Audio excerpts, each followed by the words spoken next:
మన సిఎంఆర్ జ్యువెలరీలో శ్రావణ స్వర్ణోత్సవం అన్ని రకాల 22 క్యారెట్ హాల్మార్క్ బంగారు ఆభరణాలపై గ్రాముకు 888 రూపాయల వరకు తగ్గింపు.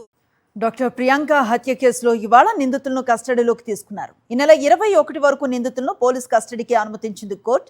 ప్రియాంక కేసుకు సంబంధించి ప్రత్యేక దర్యాప్తు అధికారిగా కాకినాడ ఏఎస్పీ మనీష్ దేవరాజ్ పాటిల్ ఉన్నారు.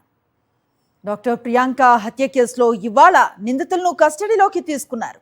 ఈ నెల 21 వరకు నిందితులను పోలీస్ కస్టడీకి అనుమతించింది కోర్టు.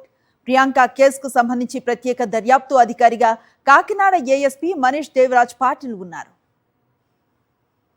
రైట్, మెడికో ప్రియాంక కేసులో నిందితుల కస్టడీకి సంబంధించి పూర్తి వివరాలను మా ప్రతినిధి హరీష్ అందిస్తారు. హరీష్, చెప్పండి.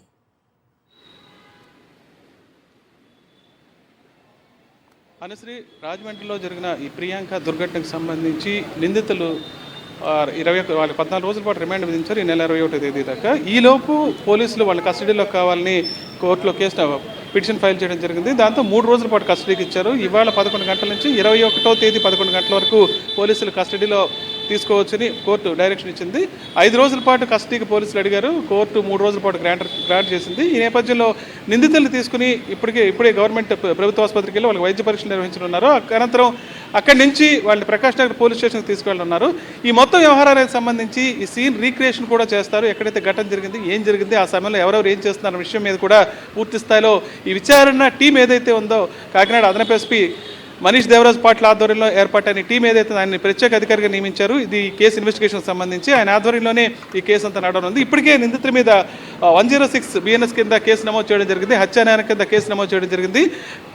ఈ సంఘటన జరిగిన తర్వాత 4-5 తేదీల్లో నిందితులు ఎక్కడున్నారు, ఎవరు సంరక్షణలో ఉన్నారు, పోలీసులు ఈ 2 రోజులు దీన్ని ఎందుకు దాచాల్సి వచ్చింది అన్న విషయం మీద కూడా ఇప్పుడంతా సందేహాస్పదంగా మారింది.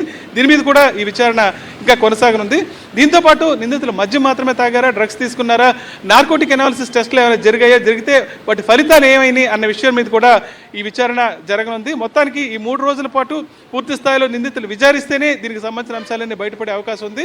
దీంతో ఇవాళ కొద్దిసేపటి క్రితమే ఈ నిందితులిద్దరిని సూరారపు దస్వంత్, అదేవిధంగా ఆండ్రూ జోసెఫ్ ఎడ్వర్డ్ని మొత్తం ఈ పోలీసులకు జైలు అధికారులు హ్యాండ్ ఓవర్ చేశారు. ఇప్పుడే వాళ్ళ టీం వచ్చి తీసుకెళ్ళడం జరిగింది.